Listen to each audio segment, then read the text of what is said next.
Welcome.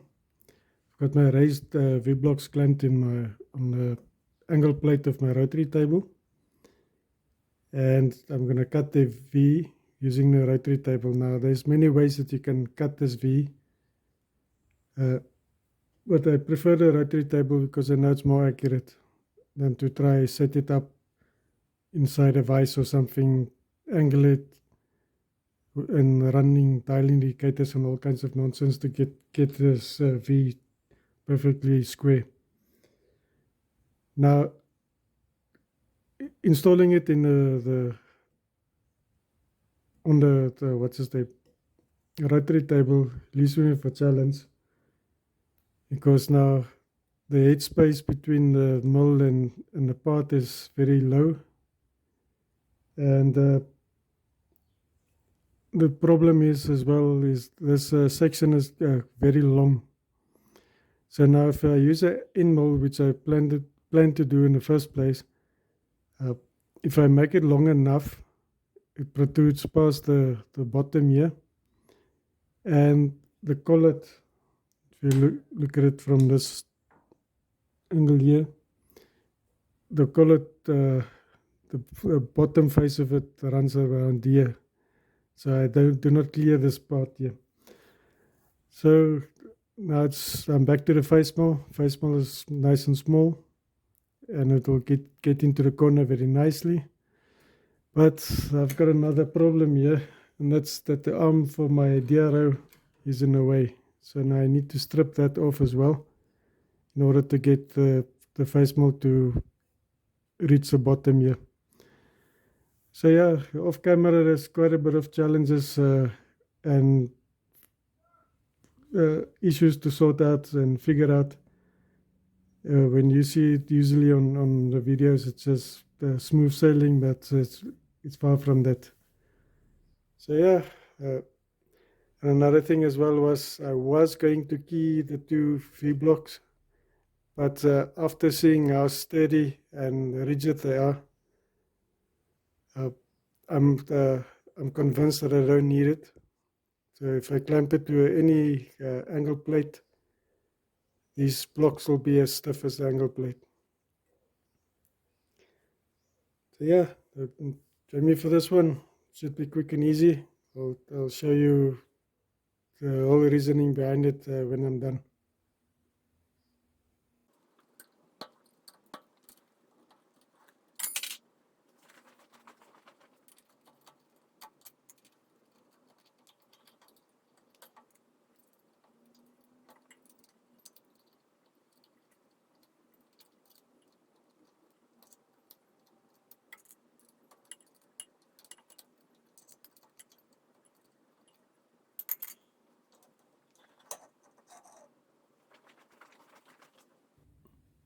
Right, if you can see there, they've got scrap lines on there, which I've made during the last video, which I've used the DRO from to determine the center, having both sides scrap line on exactly the same position of center. So I'm using that to determine my depth of cut.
Okay, that racket you were hearing was these keys here that was eating the side here. The other problem that I have is this face mill is smaller than the arbor, so I couldn't get into the corner. Right, so I'm gonna rotate it 45 degrees towards the other side and then do it. Another issue that I encountered was I was lucky enough to get right up to the edge here, as I ran out of the table travel in that direction. So I was worrying whether I'm gonna have this corner cleaned up here, but luckily it did.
Right, the V's are done.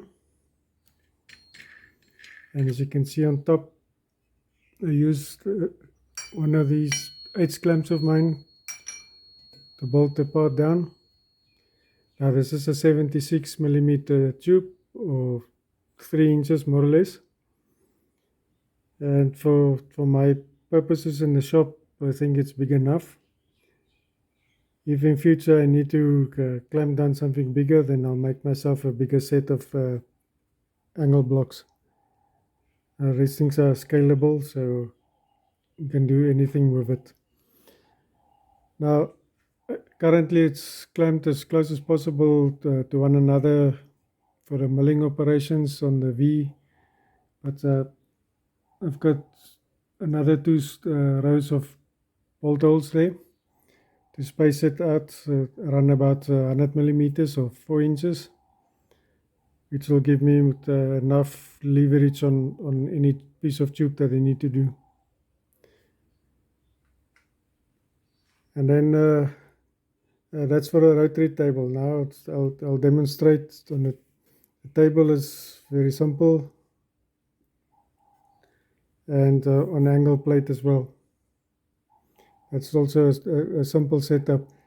I just need to make room here first, and then I haven't bolted it to the table, but for demonstration purposes I just wanted to show you that with the coil extended you can do features on a small little rod like this, like cutting a keyway or anything of that sort, with a small end mill, and it will still reach the part. Whereas if you were using normal V-blocks in the bottom, the coil's reach is not long enough. Now that's a drawback of HQ800. So that's why I've made these raised V-blocks, so that I can bring my workpiece closer to the coil. Right, that is horizontal. I'll show you my vertical setup just now. Okay, and this will be the setup for the angle plate. As you can see, the holes match perfectly because it's made the same width as the table itself with these slots. And it gives me the option to hang a workpiece over the edge of the table in the bottom and move my milling head out if I need to work anything on the top of a flange or something, which I would normally not be able to do in a machine, especially if the tube is a bit long. I can run it down the side of the machine. And then in the next setup I'll show you, it will be back on a rotary table. Now on this next setup you can use it in vertical or horizontal mode. Okay, this is my rotary table setup, second setup, and in this way you can see you can use it either vertically or horizontally. So this opens up a lot of possibilities for you. If you need to maybe cut in the angle on the top of a tube or anything of the sort, you'll be able to do it on a rotary table. But obviously it won't be long pieces of stock because I've got limited space at the bottom and on top. So, but you get the idea. It just opens up a little bit more possibilities. And then there's one more setup that I can show you, and hold on a second. And that will be the faceplate on a lathe. Now, for argument's sake, if you need to bore and do some the lathe operations on a piece of tube on the side, this will give you that option. Because you can imagine holding this piece of tube in a forge or chuck is not possible. And usually you would do this with a boring head, which is time consuming. By using the setup, you can use it on a lathe chuck or on a back plate. So yeah, faceplate. Must get my terminology right. Anyway, I called this series in the beginning the Universal V-blocks. and that's exactly what it is. But for some odd reason, YouTube just didn't want to take on that naming. So they just ignored the videos and made it raised vlogs, which is also reasonably descriptive. So yeah, I hope you enjoyed this build. Uh, Based on the setup that and the rigidity that I've got on these vlogs, I don't feel the need to work in a spacer block there. It's rigid enough as it is. So yeah, the next time. Cheers.